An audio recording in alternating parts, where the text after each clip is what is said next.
सभी दोस्तों का अपनी क्लास में हम एक बार फिर से वेलकम करते हैं। Chemistry of D block elements का चैप्टर चल रहा है या सिंपली ट्रांजिशन एलिमेंट्स के बारे में हम बात कर रहे हैं। हम जानते हैं कि ट्रांजिशन एलिमेंट्स या D block elements periodic table के ठीक बीचों बीच मौजूद हैं। सबसे पहले लेफ़्ट साइड पर एस ब्लॉक है, बिल्कुल राइट साइड पर पी ब्लॉक है और एस ब्लॉक और पी ब्लॉक के दरमियान में डी ब्लॉक मौजूद है। करेक्ट, ये बात तो सबको पता है। हम पिछले एक दो लेक्चर से डी ब्लॉक एलिमेंट्स की प्रॉपर्टीज़ को डिस्कस कर रहे हैं और इस लेक्चर में कुछ नई प्रॉपर्टीज़ को डिस्कस करेंगे।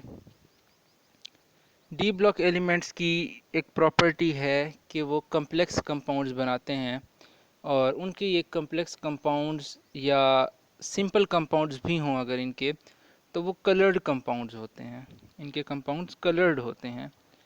और इस पर बात करने से पहले हम ज़रा देख लें कि कम्प्लेक्स कंपाउंड्स होता क्या है। ठीक हो गया। कम्प्लेक्स कंपाउंड्स किसे कहते हैं?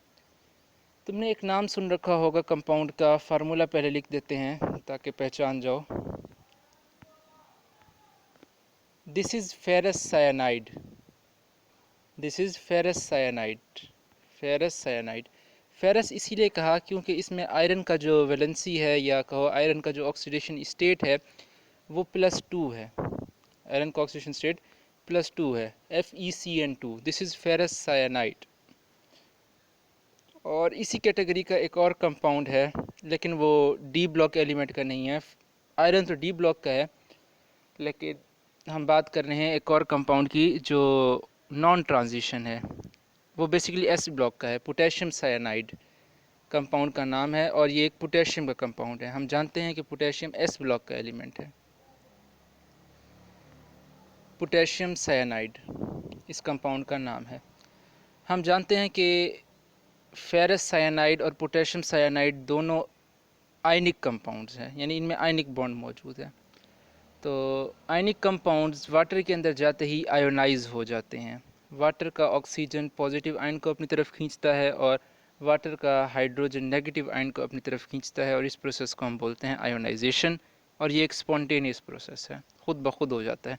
पानी में डालो और ख़ुद ब खुद हल हो जाती हैं चीज़ें। FeCN2 को अगर हम आयोनाइज़ करें, यानी फेरस साइनाइड को आयोनाइज़ करें, आयोनाइजेशन एक रिवर्सिबल प्रोसेस है इसीलिए 2 एरो लगाते हैं। आयोनाइज़ करेंगे तो ये बनेगा Fe2 पॉजिटिव और साथ ही साथ Cn के साथ 2 है तो 2Cn नेगेटिव। और अगर पोटेशियम साइनाइड को आयोनाइज़ करें, आयोनाइजेशन एक रिवर्सिबल प्रोसेस है, डबल एरो लगाएंगे तो ये बनाएगा के पॉजिटिव यानी पोटेशियम आयन और साथ ही साथ Cn नेगेटिव यानी साइनाइड आयन। करेक्ट। तो इनको पानी में डालने से ये दोनों कंपाउंड, ये दोनों आयनिक कंपाउंड्स आयोनाइज हो गए। इनको हमने अलहदा-अलहदा बीकर में डालकर आयोनाइज करवाया। अब इन दोनों के अलहदा-अलहदा सॉल्यूशंस बन गए। अब अगर हम इन दोनों सॉल्यूशंस को आपस में मिक्स कर दें, हमने इन दोनों सॉल्यूशंस को आपस में मिक्स करना है। हमने FeCN2 और पोटेशियम साइनाइड के सॉल्यूशन को आपस में मिक्स करना है। हम जानते हैं कि इन दोनों के सॉल्यूशंस के अंदर, अगर हम सबसे पहले बात करें FeCN2 की, तो इसके सॉल्यूशन में आयोनाइजेशन के बाद Fe2 पॉजिटिव और 2Cn नेगेटिव आयंस मौजूद होंगे। करेक्ट। और इसी तरह पोटेशियम साइनाइड में K पॉजिटिव और Cn नेगेटिव आयन मौजूद होंगे। ये बात पता है ना, अभी बता दिए तुम्हें कि FeCN2 आयोनाइज होकर Fe2 पॉजिटिव और Cn नेगेटिव बनाता है और KCN आयोनाइज होकर K पॉजिटिव और Cn नेगेटिव बनाता है। तो अभी फ़िलहाल K पॉजिटिव को थोड़ी देर के लिए हम इग्नोर कर देते हैं, एक साइड पर कर देते हैं। हम अभी सिर्फ साइनाइड्स की और Fe2 पॉजिटिव की बात करते हैं। Fe2 पॉजिटिव की अगर बात करें तो जैसे ही ये सोल्यूशन में आएगा तो ये साइनाइड आयंस को अपनी तरफ अट्रैक्ट करना शुरू कर देगा।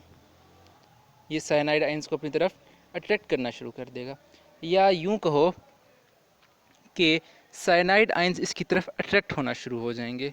ठीक है, दोनों बातें की जा सकती हैं कि Fe के ऊपर पॉजिटिव चार्ज है और साइनाइड के ऊपर नेगेटिव चार्ज है, दोनों एक दूसरे की तरफ अट्रैक्ट होंगे।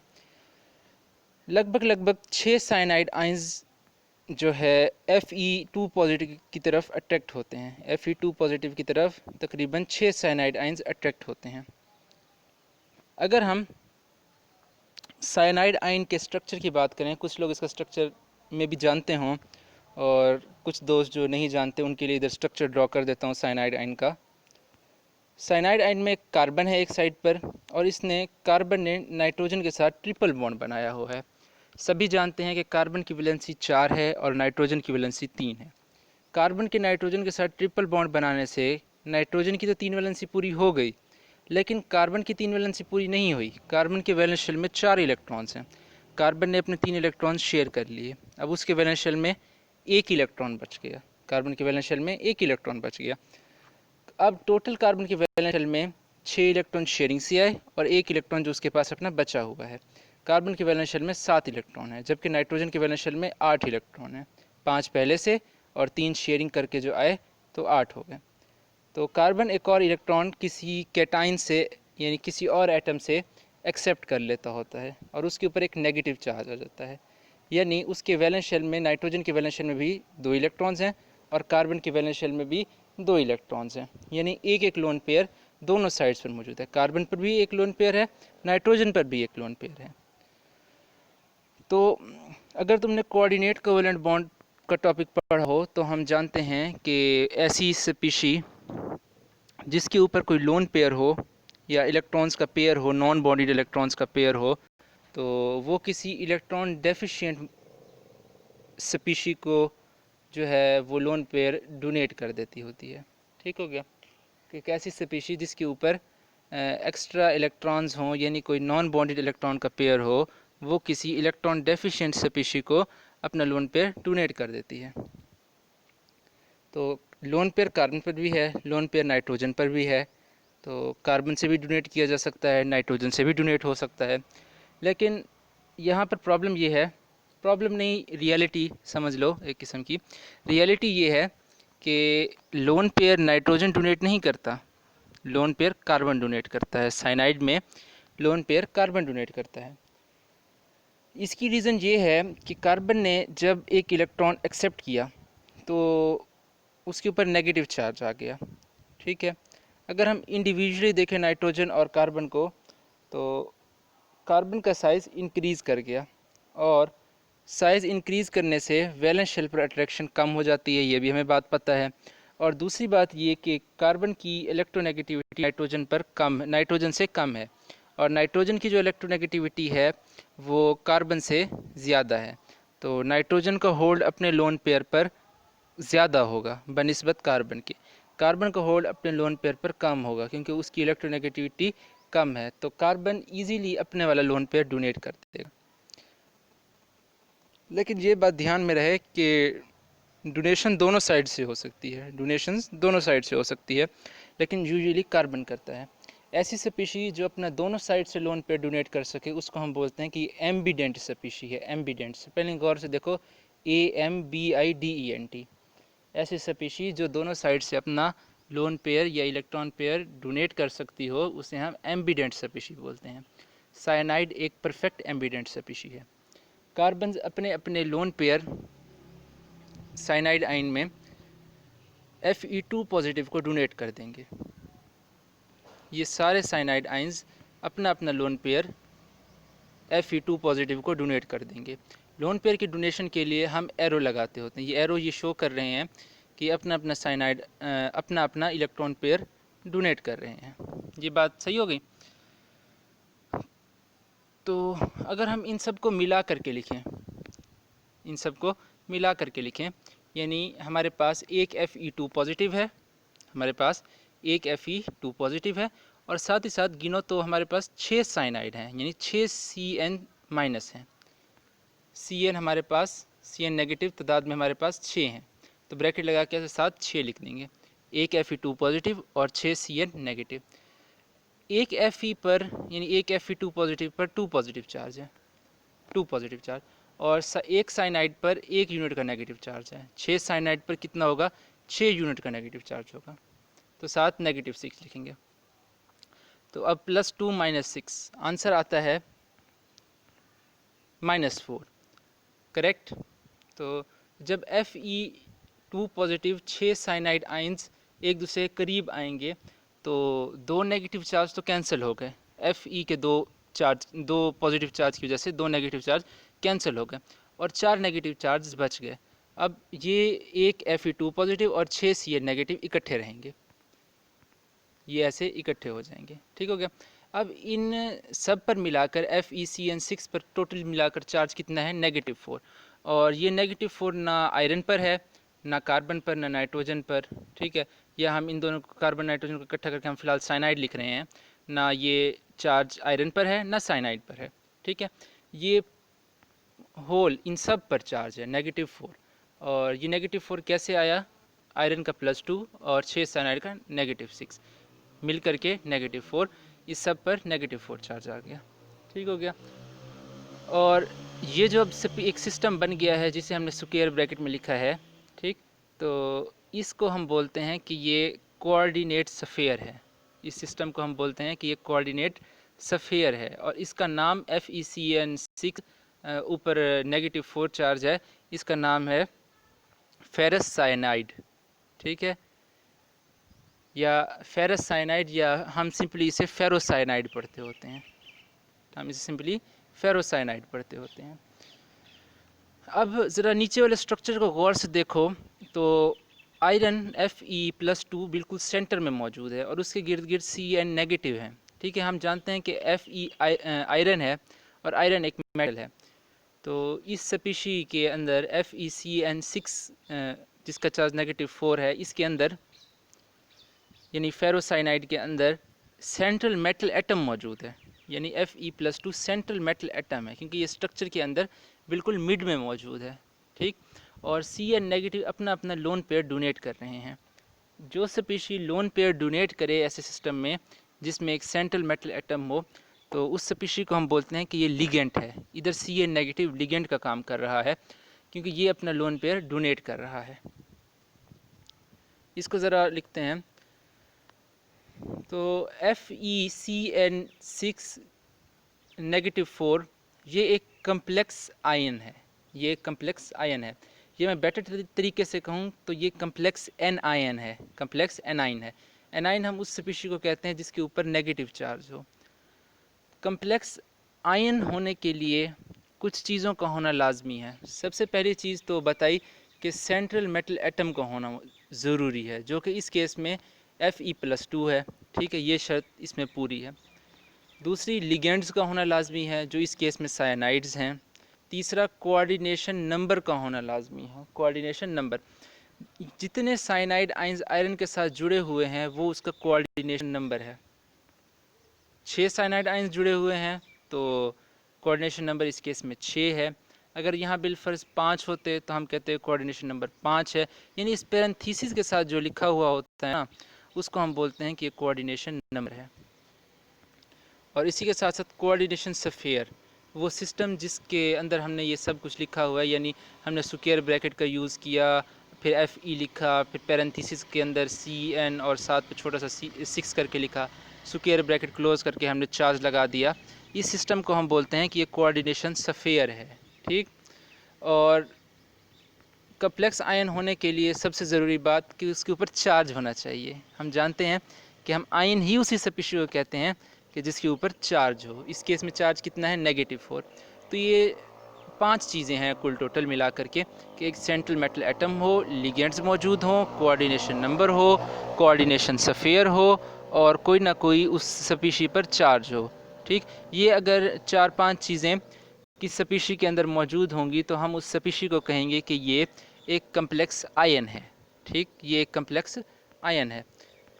कम्प्लेक्स आयन, कम्प्लेक्स आयन्स जो हैं 2-3 तरह के होते हैं, 2-3 तरीके के, तीन तरह के कम्प्लेक्स आयन्स हो सकते हैं। या आयन्स तो वैसे 2 तरीके के ही होते हैं, एक पॉजिटिव और नेगेटिव।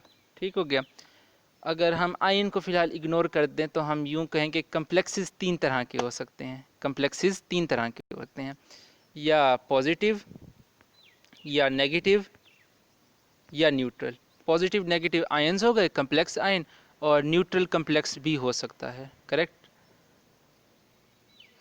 और हम ये मैं बताता चलूँ कि जो कम्प्लेक्सेस हैं वो इंडिविजुअली एग्जिस्ट कर सकते हैं, यानी आज़ादाना रह सकते हैं। जिस तरह मॉलिक्यूल्स आज़ादाना रह सकते हैं, इसी तरह ये कम्प्लेक्सेस भी आज़ादाना रह सकते हैं। कम्प्लेक्सेस, मॉलिक्यूलर आयंस और फ्री रेडिकल्स में एक वाज़ेह फ़र्क है, ठीक। इनको ज़रा डिस्टिंग्विश करना लाजमी है। कम्प्लेक्सेस के बारे में मैंने ये सारी बात बता दी कि इनके अंदर सेंट्रल मेटल एटम होता है, ligand, coordination number, coordination sphere और चार्ज मौजूद होता है। अगर मैं मॉलिक्यूलर आयन की बात करूं तो वो सिंपल ऐसे ही होता है, किसी मॉलिक्यूल ने या तो इलेक्ट्रॉन गेन कर लिया या लूज़ कर दिया। फॉर एग्जांपल CH4 ने इलेक्ट्रॉन लूज़ किया तो CH4 पॉजिटिव बन गया। N2 ने इलेक्ट्रॉन लूज़ किया तो N2 इलेक्ट्रॉन लूज़ करने से N2 पॉजिटिव बन गया। ये मॉलिक्यूलर आयन्स हैं, ठीक। और इसी तरह रेडिकल्स भी होते हैं, जैसे SO4 2 नेगेटिव, ये एक रेडिकल आयन है, ठीक है। मतलब ये कि एक से ज़्यादा एटम से मिलकर बना हुआ है, S है और O है, ठीक। यानी एक से ज़्यादा एटम से मिलकर जो आयन बना हो तो उसे हम बोलते हैं कि वो रेडिकल आयन है। और यहाँ पर जो हम अभी बात डिस्कशन में कर रहे हैं FeCN6 -4 की, यानी फेरोसाइनेट आयन की, तो ये कम्प्लेक्स आयन है। तो कम्प्लेक्स आयन, मॉलिक्यूलर आयन और रेडिकल आयंस को मिक्सअप नहीं करना, इनको अलहदा-अलहदा लिखना है, बिल्कुल, यानी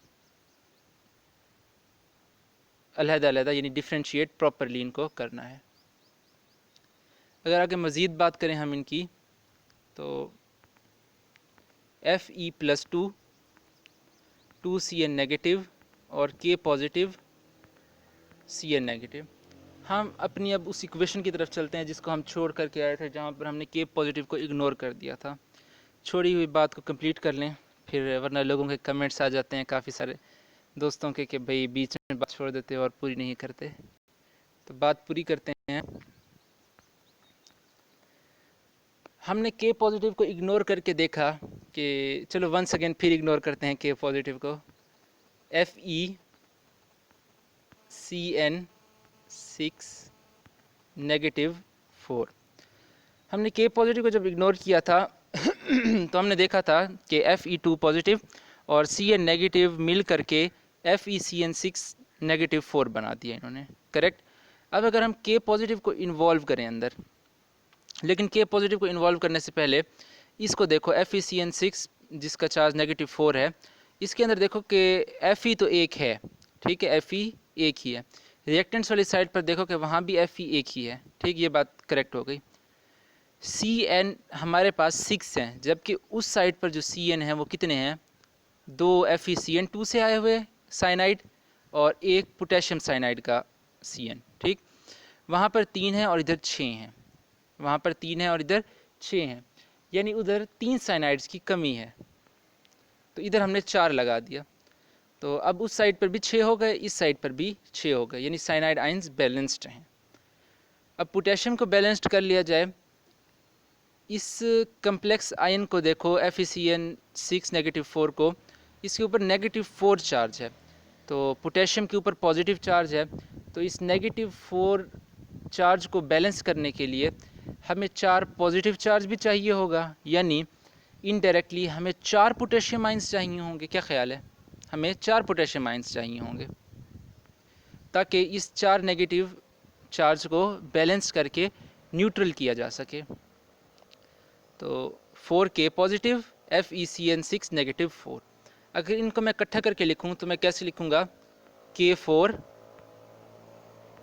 FeCN6 और ये स्क्वायर ब्रैकेट क्लोज हो गई। अब ये एक कम्प्लेक्स कंपाउंड बन गया, यानी कैटाइन और एनाइन इकट्ठे हुए और ये एक कम्प्लेक्स कंपाउंड बन गया, या कम्प्लेक्स साल्ट है बेसिकली ये।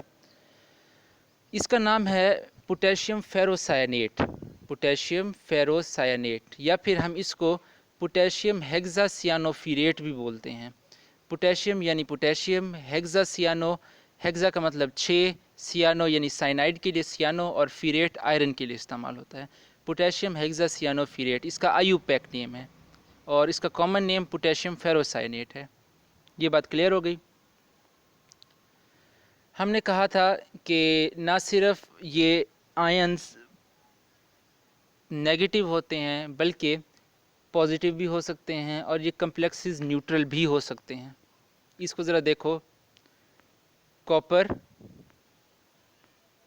अमोनिया और ये +2 चार्ज। इसको देखो, ये एक कम्प्लेक्स कैटायन है, ये कम्प्लेक्स कैटायन है जिसमें कॉपर है और उसके साथ 4 अमोनिया है। यानी इसकी केमिस्ट्री कैसे होगी कि जैसे हमने फेरोसाइनाइड की केमिस्ट्री देखी थी, उसमें क्या था कि आयरन के गिर्द साइनाइड आयंस थे। इसमें क्या होगा कि कॉपर के गिर्द अमोनिया होंगे। हम जानते हैं कि अमोनिया पर भी नाइट्रोजन पर एक लोन पेयर होता है, तो 4 अमोनिया कॉपर को अपना अपना लोन पेयर डोनेट कर देंगे। इस केस में कॉपर सेंट्रल एटम है, जो NH3 है यानी अमोनिया है वो लिगेंड्स का काम कर रहे हैं। कोऑर्डिनेशन नंबर 4 है, सिस्टम कोऑर्डिनेशन सफ़ेयर की सूरत में हमारे पास मौजूद है, और जो चार्ज है इस केस में वो +2 है। ये बात करेक्ट? तो ये +2 चार्ज है, तो इसको बैलेंस करने के लिए कोई हमें साथ कोई कैटायन है तो हमें कोई एनाइन चाहिए होगा। जैसे पिछले केस में हमें एनाइन था हमारे पास, हमें कैटायन चाहिए था, हमने पोटेशियम को चूज़ कर लिया। और इस केस में भी हमें कैटायन के साथ कोई ना कोई एनाइन चाहिए।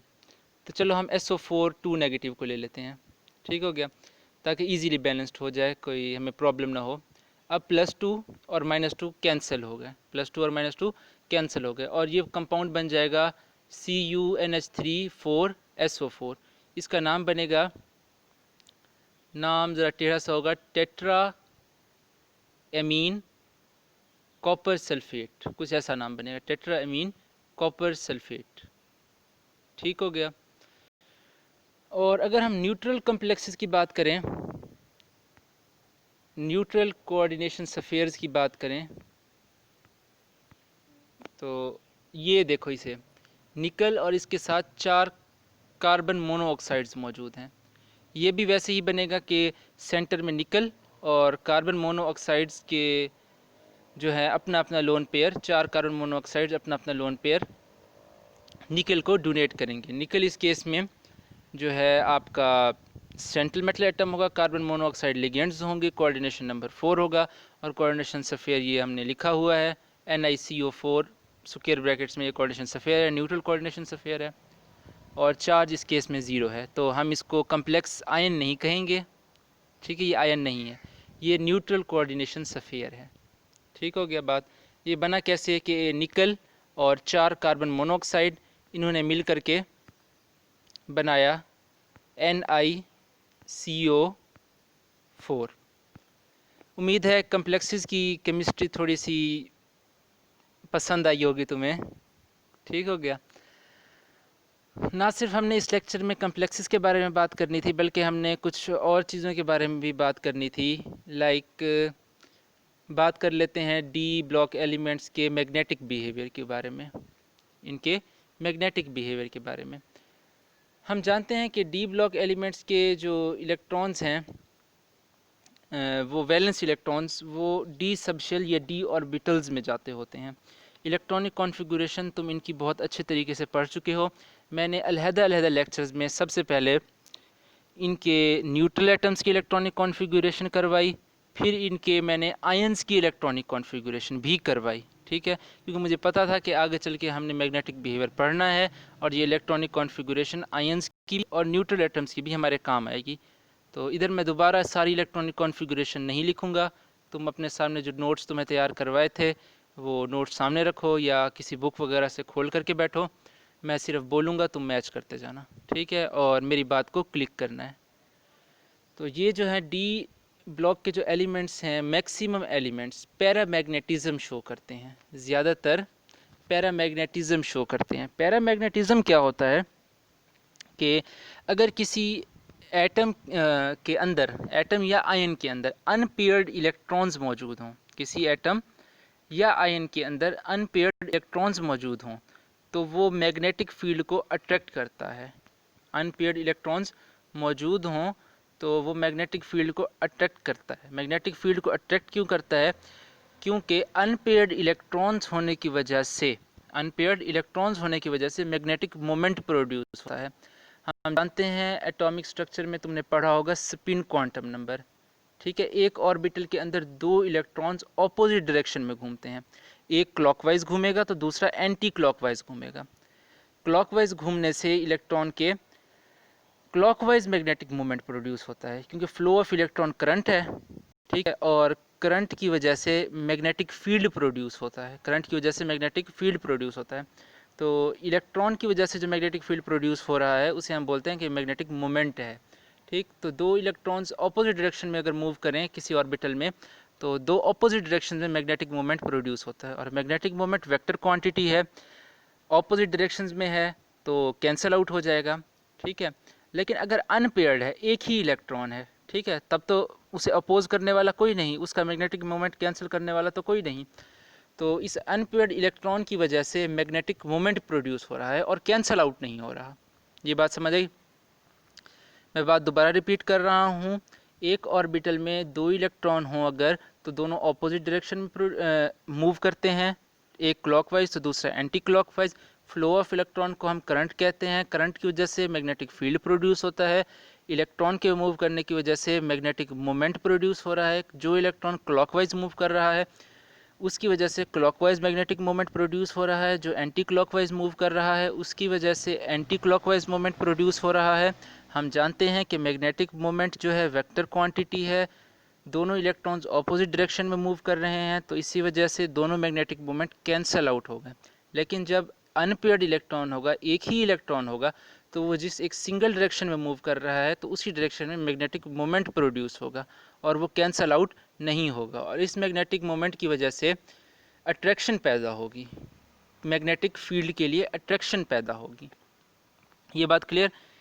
अच्छा, मैं ज़रा इलेक्ट्रॉनिक कॉन्फ़िगरेशन की बात करूँ तो स्कैंडियम की तुम इलेक्ट्रॉनिक कॉन्फ़िगरेशन जानते हो कि 3D1 इलेक्ट्रॉनिक कॉन्फ़िगरेशन होती है। 4s2 3D1 electronic configuration scandium show करता है और स्कैंडियम +3 बनाना पसंद करता है। तो जब स्कैंडियम +3 बनाएगा तो उसके वैलेंस शेल में कोई इलेक्ट्रॉन नहीं बचेंगे, ज़ीरो। ठीक है, यानी number of unpaired electron zero हो जाएंगे। तो तब अनपेयर्ड इलेक्ट्रॉन कोई बचा नहीं, तो ये भी मैग्नेटिक मोमेंट प्रोड्यूस नहीं करेगा स्कैंडियम। जबकि टाइटेनियम है, टाइटेनियम अगर +4 बनाए, ठीक है, तब उसका अनपेयर्ड इलेक्ट्रॉन कोई नहीं बचेगा। लेकिन अगर +3 बनाता है, मैंने बताया था कि टाइटेनियम +4 के साथ साथ +3 बनाना भी पसंद करता है। अगर टाइटेनियम +3 बनाए, ठीक, उसकी इलेक्ट्रॉनिक कॉन्फ़िगरेशन हमने लिखी थी 3d2 4s2। 4s में से 2 इलेक्ट्रॉन निकाले और 3d में से 1 इलेक्ट्रॉन निकाला, तो 3d में 1 इलेक्ट्रॉन बच जाएगा। करेक्ट? तो वो एक इलेक्ट्रॉन अनपेयर्ड इलेक्ट्रॉन होगा जिसकी वजह से मैग्नेटिक मोमेंट प्रोड्यूस होगा। इसी तरह वनेडियम अगर +5 बनाए तो फिर तब उसके 0 अनपेयर्ड इलेक्ट्रॉन होंगे। अगर वनेडियम +3 बनाए तब उसके पास जो है 2 अनपेयर्ड इलेक्ट्रॉन्स बचे रहेंगे। इसी तरह क्रोमियम अगर +3 बनाए तब उसके पास 3 अनपेयर्ड इलेक्ट्रॉन बचे रहेंगे। इसी तरह अगर मैंगनीज़ +3 बनाए तो उसके पास जो है तकरीबन कोई 4 या 5 अनपेयर्ड इलेक्ट्रॉन बचे रहेंगे। गालिबन मैंगनीज़ का जो होता है इलेक्ट्रॉनिक कॉन्फ़िगरेशन वो होता है 3d5 एंड 4s2। तो अगर मैंगनीज़ +3 बनाए, 2 इलेक्ट्रॉन s में से गए और 1 इलेक्ट्रॉन d में से गया, तो उसके पास 4 अनपेयर्ड इलेक्ट्रॉन्स बचेंगे। इसी तरह अगर मैंगनीज़ +2 हो या आयरन +3 हो तो उनके पास 5-5 अनपेयर्ड इलेक्ट्रॉन्स हैं। करेक्ट? और अगर आयरन +2 हो उसके पास 4 अनपेयर्ड इलेक्ट्रॉन्स होंगे। कोबाल्ट +2 हो उसके पास 2 अनपेयर्ड इलेक्ट्रॉन्स होंगे।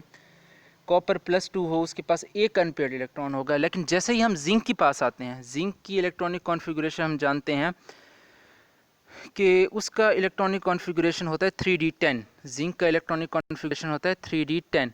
तो उसके अंदर जो है सारे इलेक्ट्रॉन्स पेयर्ड हैं।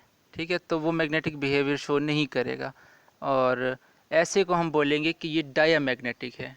ऐसे एटम को या ऐसे आयन को हम बोलेंगे कि ये डायामैग्नेटिक है। यानी जिंक अगर Zn2 पॉजिटिव बनाए भी तो उसका इलेक्ट्रॉनिक कॉन्फ़िगरेशन होता है 3d10 4s2। 4s में से 2 इलेक्ट्रॉन निकाल दे तो पीछे 3d10 बच जाएगा ना। तो 10 के 10 इलेक्ट्रॉन पेयर अप हैं, यानी 5 इलेक्ट्रॉन्स के पेयर हैं, 10 टोटल 10 इलेक्ट्रॉन हैं और 5 इलेक्ट्रॉन्स के पेयर हैं। तो अनपेयर्ड इलेक्ट्रॉन्स कोई है नहीं, तो जिसकी वजह से मैग्नेटिक बिहेवियर शो नहीं करेगा और हम इसे कहेंगे कि ये डायामैग्नेटिक है। डायामैग्नेटिक का मतलब कि मैग्नेटिक फील्ड के लिए कोई अट्रैक्शन नहीं है, ज़ीरो अट्रैक्शन। सिर्फ बात यहीं पर ही ख़त्म नहीं हो जाती। पैरामैग्नेटिज़म की आगे 3 टाइप्स हैं। पैरामैग्नेटिज़म की आगे 3 टाइप्स हैं। उन 3 टाइप्स में फेरोमैग्नेटिज़म, फेरीमैग्नेटिज़म और एंटी फेरोमैग्नेटिज़म है। ठीक हो गया। फेरोमैग्नेटिज्म, फेरीमैग्नेटिज्म और एंटी फेरोमैग्नेटिज्म पैरामैग्नेटिज्म की टाइप्स हैं। इन टाइप्स को मैं ज़रा एक्सप्लेन करता चलूँ कि फेरोमैग्नेटिज्म बेसिकली इन्हांस्ड पैरामैग्नेटिज्म है। यानी अगर हमने किसी आयन में देखा कि इसमें एक अनपेयर्ड इलेक्ट्रॉन था, तो हमने मैग्नेटिक मोमेंट के कुछ फार्मूले होते हैं, हमने वो फार्मूले लगाए और हमने लगा करके कैलकुलेट किया कि इसको इतना मैग्नेटिक मोमेंट प्रोड्यूस करना चाहिए था। ठीक है, दो हैं अनपेयर्ड इलेक्ट्रॉन्स तो इसको इतना मैग्नेटिक मोमेंट प्रोड्यूस होना चाहिए था, तीन है तो इतना, चार है तो इतना। लेकिन हमारी जो कैलकुलेशंस थी, ठीक है, जो जब हमने एक्सपेरिमेंट कर कर देखा तो हमें ये देखने को मिला कि जो रिज़ल्ट था, एक्चुअल जो रिज़ल्ट था वो हमारी एक्सपेक्टेशन से ज़्यादा आ गया। ठीक है, होनी इतनी चाहिए थी लेकिन हो थोड़ी ज़्यादा गई। तो ऐसे पैरामैग्नेटिज्म को हम बोलते हैं कि ये फेरोमैग्नेटिज्म है। ये क्या है? फेरोमैग्नेटिज्म। समटाइम्स ऐसा भी होता है कि रिज़ल्ट जो है एक्सपेरिमेंट करने पर हमारी कैलकुलेशन से कम आता है, तो इस सिचुएशन को हम बोलते हैं कि यह फेरी मैग्नेटिज्म, FERRI, फेरी मैग्नेटिज्म। हमने फार्मूले से कैलकुलेशन की, हमने देखा कि दो अनपेयर्ड इलेक्ट्रॉन्स हैं, रिज़ल्ट इतना आना चाहिए, लेकिन जब हमने एक्सपेरिमेंट किया तो रिज़ल्ट कम आया, तो उस केस में हम बोलेंगे कि ये फेरी मैग्नेटिज्म है। ज़्यादा आए तो फेरोमैग्नेटिज्म, कम आए तो फेरी मैग्नेटिज्म। और एक बिहेवियर है एंटी फेरोमैग्नेटिज्म, ये भी पैरामैग्नेटिज्म है, लेकिन होता क्या है कि हमने फार्मूला लगाया, हमने देखा कि इतना जो है मैग्नेटिक मोमेंट होना चाहिए था, या मैग्नेटिक फील्ड के लिए इतनी अट्रैक्शन होनी चाहिए थी। लेकिन जब हमने एक्सपेरिमेंट किया तो हमने देखा कि ज़ीरो अट्रैक्शन, कोई अट्रैक्शन नहीं है, मैग्नेटिक फील्ड के लिए कोई अट्रैक्शन नहीं है। तो इस केस को हम बोलते हैं कि एंटी फेरोमैग्नेटिज्म है। ये क्या है? एंटी फेरोमैग्नेटिज्म है, यानी ज़ीरो पैरामैग्नेटिज्म है। फेरोमैग्नेटिज्म जो फर्स्ट केस है वो इन्हांस्ड पैरामैग्नेटिज्म है। फेरी मैग्नेटिज्म क्या है? वो यानी डिप्रेस्ड या सप्रेस्ड जो है, हमारे पास सप्रेस्ड पैरामैग्नेटिज्म है। और anti ferromagnetism basically zero paramagnetism है। ये ऐसा क्यों होता है, हमारी कैलकुलेशंस क्यों गलत हो जाती हैं, इसका बहुत बढ़िया लॉजिक है मेरे पास, लेकिन अफसोस इस बात का है कि लेक्चर लंबा हो रहा है और प्रॉपर्टीज़ को हमने कुछ ज़्यादा और भी डिस्कस करना है। मैं थोड़ा सा हिंट दे देता हूँ कि एक डोमेन का कंसेप्ट होता है, एक डोमेन का कंसेप्ट होता है, यानी एक मैग्नेट है ना, तो उसके अंदर बहुत और छोटे छोटे मैग्नेट्स और भी होंगे। ठीक, तो अगर वो मैग्नेट्स सारे छोटे छोटे मैग्नेट्स एक ही मैग्नेट के अंदर मौजूद मज़ीद छोटे छोटे मैग्नेट्स एक ही डायरेक्शन में काम करते हैं, ठीक है, तो पैरामैग्नेटिज्म बढ़ जाएगा, यानी फेरोमैग्नेटिज्म हो जाएगा। अगर ज़्यादातर सेम डायरेक्शन में हैं, थोड़े से ऑपोजिट डायरेक्शन में चले गए हैं, थोड़े से ऑपोजिट डायरेक्शन में चले गए हैं, तो वो फेरी मैग्नेटिज्म हो जाएगा। अगर आधे एक डायरेक्शन में है, आधे दूसरी डायरेक्शन में है, तो वो एंटी फेरोमैग्नेटिज्म हो जाएगा। किसी सूटेबल टाइम में इसको ज़रा मज़ीद डिस्कस करेंगे, या सॉलिड स्टेट वाले चैप्टर में तुम इसे ज़्यादा अच्छे तरीके से पढ़ सकते हो। फिर कभी इस पर मज़ीद बात करने का मौका मिला तो ज़रूर बात करेंगे। अभी फ़िलहाल यहीं डोमेन का कंसेप्ट याद रखो कि अगर डोमेन्स ज़्यादातर सेम डायरेक्शन में होंगे, तकरीबन सारे सेम डायरेक्शन में होंगे, ठीक हो गया, तो उस केस को हम बोलेंगे कि ये फेरोमैग्नेटिज्म है और पैरामैग्नेटिज्म बढ़ जाएगा। ठीक है, ज़्यादातर सेम डायरेक्शन में हो, थोड़े से ऑपोजिट डायरेक्शन में आ जाएं तो पैरामैग्नेटिज्म डिक्रीज़ कर जाएगा। इस केस को हम बोलेंगे कि ये फेरामैग्नेटिज्म है। और आधे एक डायरेक्शन में हो, आधे दूसरे डायरेक्शन में, तो उसे हम बोलेंगे कि ये एंटी फेरोमैग्नेटिज्म है। कलर्ड कंपाउंड्स की तरफ चलते हैं। कलर्ड कंपाउंड्स, डी ऑर्बिटल्स जो हैं ये कलर्ड कंपाउंड्स बनाते हैं, ये डी ब्लॉक के एलिमेंट कलर्ड कंपाउंड्स बनाते हैं, और इसकी रीज़न है डी ट्रांजिशन। ठीक है, ये बहुत इंपॉर्टेंट वर्ड है, अगर पेपर में लिखना तो इसको ज़रा से प्रोमिनेंट करके लिखना, क्योंकि ये की वर्ड है इस आंसर का, कि हमारे पास जो डी ब्लॉक के एलिमेंट्स हैं वो कलर्ड कंपाउंड्स क्यों बनाते हैं, कोई पूछे तो डी ट्रांजिशन एक वन वर्ड बेस्ट आंसर है उसे बताने के लिए। डी ट्रांजिशन होता क्या है? बेसिकली हमने क्रिस्टल फील्ड थ्योरी पढ़ रखी है, या हमने तो खैर नहीं पढ़ाई, तो तुमने उम्मीद करते हैं पढ़ रखी होगी क्रिस्टल फील्ड थ्योरी, या नहीं भी पढ़ी तो नाम सुन रखा होगा, जिसे हम कहते हैं CFT, प्यार से बुलाते हैं। CFT किसी मुनासिब टाइम में, या जब कोऑर्डिनेशन केमिस्ट्री हम शुरू करेंगे, मेटल लिगेंड्स को बहुत डिटेल में उसमें देखेंगे, तब क्रिस्टल फील्ड थ्योरी और लिगेंड फील्ड थ्योरी पढ़ाएंगे। तो अभी फ़िलहाल नाम याद रख लो, क्रिस्टल फील्ड थ्योरी। इसके मुताबिक ये जो डी ऑर्बिटल्स होते हैं, 5 डी ऑर्बिटल्स मैंने बनाए, 1 2 3 4 5, ठीक, तो क्रिस्टल फील्ड थ्योरी के मुताबिक जो डी ऑर्बिटल्स हैं ये स्प्लिट हो जाते हैं। ये क्या करते हैं, डी ब्लॉक के एलिमेंट्स में जो डी ऑर्बिटल्स हैं ये स्प्लिट हो जाते हैं, यानी कुछ डी ऑर्बिटल्स लो एनर्जी पर रह गए और कुछ डी ऑर्बिटल्स हायर एनर्जी पर चले गए। यानी देखो मैं इधर एग्जांपल के तौर पर 5 बनाए, 3 नीचे रह गए और 2 हायर एनर्जी पर चले गए। इसे हम बोलते हैं कि ये डी ऑर्बिटल्स की स्प्लिटिंग है। होता क्या है कि नीचे वाले डी ऑर्बिटल से एक इलेक्ट्रॉन जंप करके ऊपर वाले डी ऑर्बिटल में चला जाता है, यानी नीचे वाले लो एनर्जी पर हैं, ऊपर वाले हाई एनर्जी पर हैं डी ऑर्बिटल्स। तो नीचे वाले लो एनर्जी डी ऑर्बिटल से इलेक्ट्रॉन जंप करके ऊपर वाले डी ऑर्बिटल यानी हाई एनर्जी वाले डी ऑर्बिटल में चला जाता है। हम जानते हैं बोहर एटॉमिक मॉडल में तुमने पढ़ा होगा कि जब एक इलेक्ट्रॉन लो एनर्जी लेवल से हाई एनर्जी लेवल पर जाता है तो वो एनर्जी का पैकेट एब्जॉर्ब करता है। तो इसी केस में जब इलेक्ट्रॉन लो एनर्जी वाले डी ऑर्बिटल्स से हाई एनर्जी वाले डी ऑर्बिटल्स पर जाएगा तो वो भी कोई ना कोई एनर्जी एब्जॉर्ब करेगा और ये एनर्जी वो विजिबल रीजन से एब्जॉर्ब करता है। हमारे पास जो सूरज से रोशनी आती है उसमें बहुत सारे रीजन होते हैं, like ultraviolet, visible, infrared और भी जाने क्या क्या रीजन होते हैं। तो उसमें एक रीजन होता है विजिबल रीजन। तो जब ये electrons low energy D orbital से हाई एनर्जी डी ऑर्बिटल्स में जाते हैं तो विजिबल रीजन से वेवलेंथ एब्जॉर्ब करते हैं। विजिबल रीजन के अंदर 7 वेवलेंथ होती हैं जिनको हम विब गायर से रिप्रेजेंट करते हैं। V for violet, I indigo, B blue, G green, Y yellow, O orange और आर रेड। तो इस विजिबल रीजन में फर्दर 7 रीजन्स होते हैं, violet, indigo, blue, green, yellow, orange और रेड। इलेक्ट्रॉन इन 7 रीजन्स में से किसी एक रीजन में से कोई कलर्ड वेवलेंथ एब्जॉर्ब करता है और उस कलर्ड वेवलेंथ को एब्जॉर्ब करने के बाद हायर एनर्जी पर चला जाता है। हायर एनर्जी पर चला गया यानी हमने कहा कि इलेक्ट्रॉन एक्साइट हो गया। जब वहीं इलेक्ट्रॉन लो एनर्जी पर वापस आता है यानी डी एक्साइट होता है, यानी जब इलेक्ट्रॉन वहाँ पर जाने के बाद हायर एनर्जी पर चला गया लेकिन वहाँ पर टिक नहीं सका तो वो उसने चाहा कि मैं वापस लो एनर्जी पर चला जाऊँ। लो एनर्जी पर आने के लिए वो इलेक्ट्रॉन वहीं जो उसने वेवलेंथ कलर्ड वेवलेंथ एब्जॉर्ब की थी, मिसाल के तौर पर अगर Fe+2 का इलेक्ट्रॉन था तो वो लो एनर्जी से हाई एनर्जी पर जाने के लिए Fe+2 का इलेक्ट्रॉन ग्रीन वेवलेंथ एब्जॉर्ब करता है। ठीक है, तो जब Fe+2 का इलेक्ट्रॉन वापस आएगा तो वो दोबारा ग्रीन वेवलेंथ रिलीज़ भी करेगा। ठीक है, तो जब ग्रीन वेवलेंथ रिलीज़ होगी तो हम देखेंगे कि कलर कौन सा शो हुआ, ग्रीन कलर शो हुआ।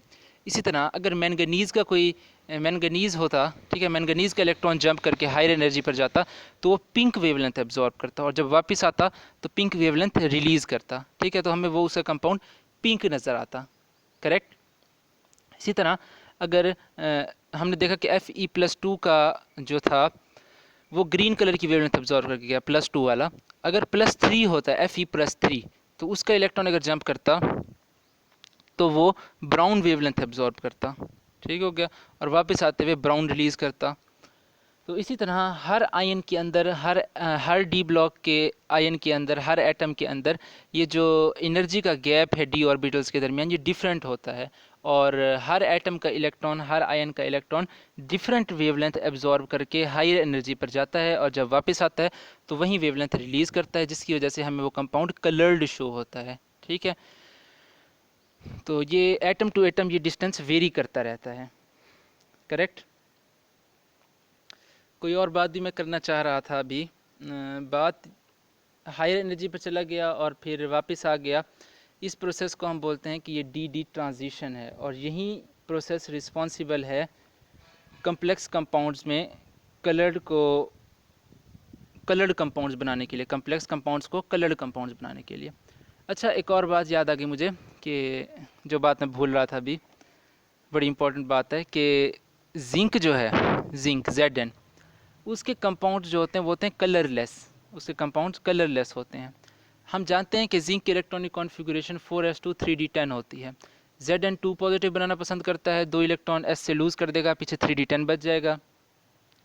तो उसका डी ऑर्बिटल नीचे वाले भी तीनों फील्ड अप, ऊपर वाले भी जो हमने 2 फर्जी बना रखे हैं वो भी फील्ड अप। ठीक, तो जब इलेक्ट्रॉन नीचे से जंप कर कर ऊपर उसी सूरत में जाएगा जब ऊपर वाले ऑर्बिटल्स में जगह खाली होगी, जब उसको वेलकम किया जाएगा। ठीक है, जब उसे बैठने के लिए चेयर दी जाएगी, टेबल दी जाएगी, कुछ खिलाया पिलाया जाएगा, तभी वो जाएगा। ठीक, अगर वहाँ पर वो देखेगा कि कुछ जगह खाली नहीं है कोई उसके रहने का बंदोबस्त नहीं है उस जगह पर, तो वो जाएगा ही नहीं। अगर ऑलरेडी स्पेस ऑक्यूपाइड है तो कैसे जाएगा। तो जिंक के केस में पाँचों के पाँचों डी ऑर्बिटल्स फिल्ड अप होते हैं, तो ना इलेक्ट्रॉन जो है नीचे वाले डी ऑर्बिटल से हायर वाले ऑर्बिटल में जाता ही नहीं है। तो जब जाता ही नहीं है तो फिर वापस आने का कोई सवाल ही पैदा नहीं होता, और ना ही कोई वेवलेंथ की एब्जॉर्प्शन और रिलीज़ इस केस में होती है। तो इस जिंक के केस में फिर होता क्या है कि ना कोई वेवलेंथ एब्जॉर्ब हुई ना रिलीज़ हुई, तो हमें उसका कंपाउंड वाइट या कह दो वाइट कलर का हमें शो हुआ।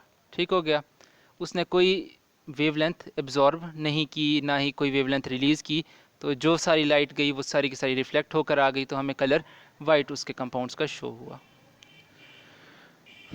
ये था हमारा लेक्चर कम्प्लेक्स कंपाउंड्स पर, मैग्नेटिक बिहेवियर और थोड़ा कम्प्लेक्स कंपाउंड्स के कलर्ड बिहेवियर पर। उम्मीद है लेक्चर समझ आया होगा। मेहनत तो काफ़ी की है हमने, अब तुम रिस्पांस भी थोड़ा अच्छा देना, इसको अच्छे से समझने की कोशिश करना, याद रखना। इसी के साथ हम लेक्चर ख़त्म करते हैं, फिर मिलते हैं अगले लेक्चर में। तब तक के लिए अल्लाह हाफिज़।